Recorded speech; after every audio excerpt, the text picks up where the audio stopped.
Leçon numéro 5, multiplier et diviser par 10, par 100 ou par 1000. Règle. Quand on multiplie un nombre par 10, chacun de ces chiffres change de rang. Le chiffre des unités devient le chiffre des dizaines, le chiffre des dixièmes devient le chiffre des unités, etc. Exemple, que vaut 35,81 fois 10? 3 était le chiffre des dizaines, il devient donc le chiffre des centaines. 5 était le chiffre des unités, il devient le chiffre des dizaines. 8 était le chiffre des dixièmes, il devient le chiffre des unités.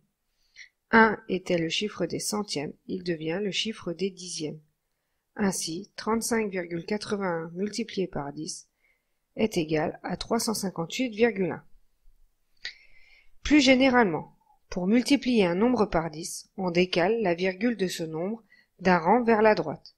Exemple, 35,81 multiplié par 10, je décale la virgule d'un rang vers la droite, ça fait donc 358,1.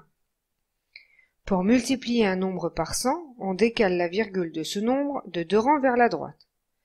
Donc 35,81 fois 100, je décale la virgule de 2 rangs vers la droite, ça fait donc 3581. Pour multiplier un nombre par 1000, on décale la virgule de ce nombre de 3 rangs vers la droite. 35,81 fois 1000, ça va donc être égal à 35 810. Pour diviser un nombre par 10, on décale la virgule de ce nombre d'un rang vers la gauche. 35,81 divisé par 10, ça va être égal à 3,581. Pour diviser un nombre par 100, on décale la virgule de ce nombre de 2 rangs vers la gauche. 35,81 divisé par 100, c'est donc égal à 0,3581. Pour diviser un nombre par 1000, on décale la virgule de ce nombre de 3 rangs vers la gauche.